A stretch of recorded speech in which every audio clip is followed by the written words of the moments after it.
രാജേട്ടാ, ഒന്നിനും ഒരു കുറവില്ലല്ലോ?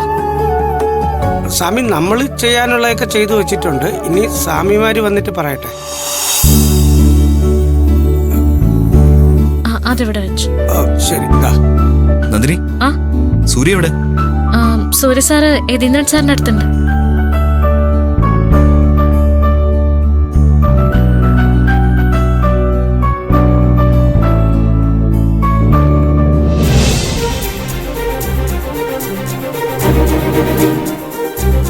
അമ്മയും ചേച്ചിയൊന്നും വരില്ല അച്ഛാ. കുറച്ചേരം കൂടി നോക്കാം, അല്ലെങ്കിൽ ഞാൻ പോയി വിളിക്കാം.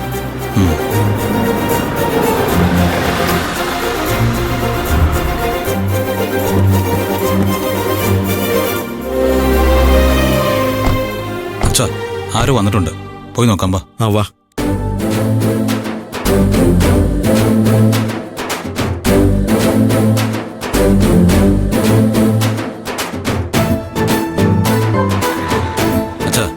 എല്ലാ കാര്യങ്ങളും നമുക്കൊന്ന് ഓർഡർ ചെയ്ത്. അച്ഛാ, അവര് നമ്മുടെ ഭജനയ്ക്ക് വന്നവരാ. ഓ,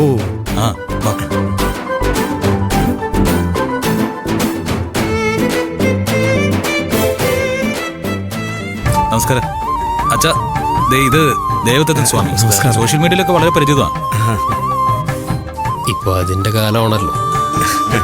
പണ്ടൊക്കെ നമ്മൾ സ്വാമിയെ മനസ്സറിഞ്ഞ് വിളിച്ചാൽ മതിയായിരുന്നു. ഇന്നത് പോരാ. നമ്മൾ സ്വാമിയെ വിളിക്കുന്നു ആളുകളെ അറിയിക്കും കൂടി വേണം. ഇപ്പോഴത്തെ കാലത്തിനനുസരിച്ചെല്ലാം മാറ്റം ഉണ്ടാവുമല്ലോ സ്വാമി. നന്ദിനി,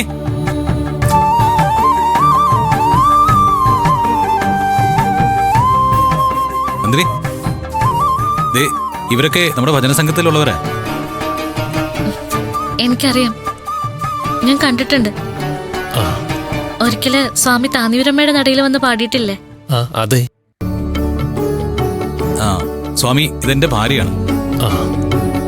നന്ദിനി, ഇവരെ അങ്ങോട്ട് ഇരുത്ത്. വരും. ചെല്ലു.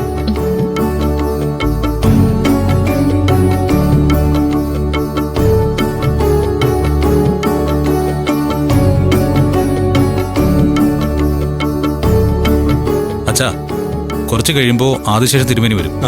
അദ്ദേഹം വന്നു കഴിഞ്ഞാ ഉടനെ തന്നെ പൂജ ആരംഭിക്കണം. ഓ, എങ്കിൽ പിന്നെ ഇവിടെ കാത്തു നിന്നിട്ട് പ്രയോജനമില്ല. ഞാൻ ഉടനെ പോയി അവരെ കൂട്ടിക്കൊണ്ടുവരാം. താല്പര്യം ഉണ്ടാവില്ല. താല്പര്യത്തോടുകൂടി പങ്കെടുക്കണമെന്ന് സ്വാമി നിർബന്ധമൊന്നും പിടിക്കണ്ട. നമ്മുടെ വീട്ടിലെ അവസ്ഥ അങ്ങനെയൊക്കെയാണല്ലോ. എന്തായാലും ഞാൻ പോയി കൂട്ടിക്കൊണ്ടുവരാം.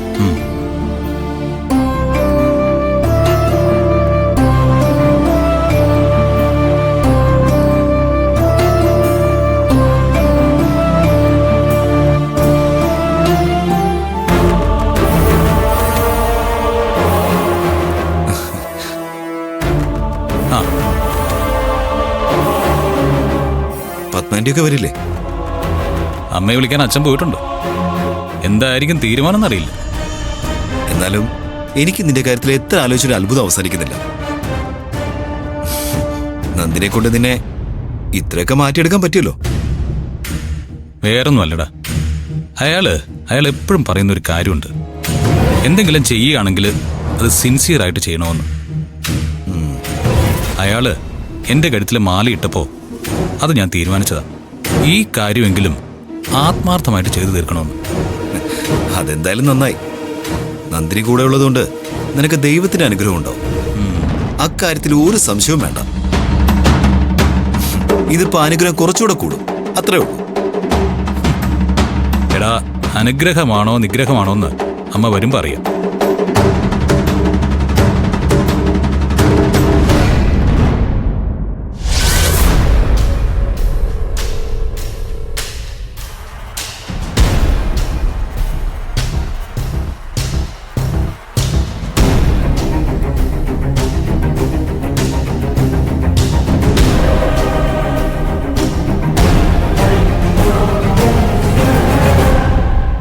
മമ്മിക്ക് പോണെങ്കിൽ പൊയ്ക്കോ, ഞങ്ങൾക്ക് വരാൻ തോന്നുന്നില്ല. കെട്ടി എഴുന്നള്ളിച്ച് അവിടെ കൊണ്ടുപോയി നിർത്തിയിട്ട് നമ്മളെ നാണം കെടുത്താനാ മമ്മി. ആ കാര്യത്തിൽ മമ്മി സംശയിക്കണ്ട. അവിടെ അവിടെ നിന്ന് എന്തൊക്കെയാ നടക്കുന്നതെന്ന് ആർക്കറിയാം. ആന്റി, മലയ്ക്ക് പോകുന്നതിന് ആന്റി തടസ്സം പറഞ്ഞില്ല. പിന്നെ പൂജയ്ക്ക് പങ്കെടുക്കാത്തത്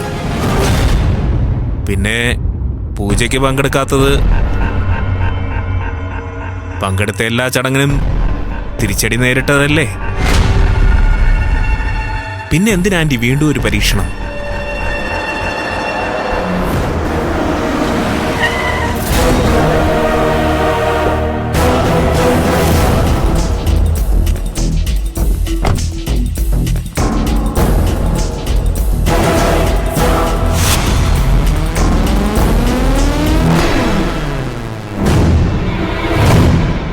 പത്മ, നിങ്ങളൊക്കെ എന്താ ഇനി അങ്ങോട്ട് പുറപ്പെടാതിരിക്കുന്നത്? ഇനി ഞങ്ങൾക്ക് താല്പര്യമില്ല, ഞങ്ങൾ വരുന്നുമില്ല. ദൈവകാര്യമാണ്. ദൈവകാര്യമൊന്നുമല്ല, അവളുടെ കാര്യ. അതുകൊണ്ടാ ഞങ്ങൾ ഇല്ല എന്ന് പറഞ്ഞത്. എന്തിനാ നിങ്ങളിങ്ങനെ ബഹളം വെക്കുന്നത്? എന്തിനാ ഇങ്ങനെ പ്രശ്നങ്ങൾ ഉണ്ടാക്കുന്നത്? അങ്കിൾ, ഇന്ന് ആ പൂജാ സ്ഥലത്ത് പ്രത്യേകിച്ച് പ്രശ്നങ്ങളൊന്നും ഉണ്ടാകില്ല എന്നും ആന്റി അപമാനിക്കപ്പെടില്ല എന്നും അങ്കിളിന് ഉറപ്പുണ്ടോ? ഇല്ലല്ലോ.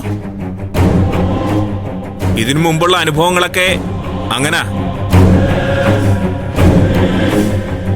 പത്മ, ഈ നടക്കുന്ന പൂജകളും ചടങ്ങുകളൊക്കെ അവന് വേണ്ടിയുള്ളതാ. അവനെ ഉള്ളുകൊണ്ട് സ്നേഹിക്കുന്നു എന്ന് താൻ പറഞ്ഞത് സത്യസന്ധമായിട്ടാണെങ്കിൽ താൻ എന്റെ കൂടെ വരും.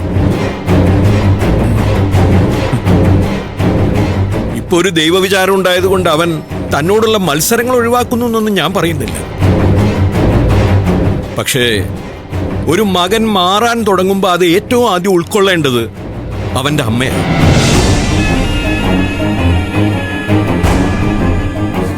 ശരി, ഞാൻ വരാം. ആന്റി വരാം. നിങ്ങളും എന്റെ കൂടെ വരണം. മമ്മി, ഇനിയിപ്പോ ഈ കാര്യത്തിൽ ആരും തർക്കിക്കണ്ട. എന്നിട്ടെങ്കിലും അവൻ മനസ്സിലാക്കട്ടെ, നമ്മുടെ ഒക്കെ മനസ്സിൽ അവൻ ഇപ്പോഴും ഉണ്ടെന്ന്. അവന്റെ മനസ്സിൽ നമ്മൾ ആരില്ലെങ്കിലും. എടോ, അവന്റെ മനസ്സിൽ എല്ലാവരും ഉണ്ട്. അവന്റെ മനസ്സിലെ മുറിവ് ഉണങ്ങിക്കൊണ്ടിരിക്കുക.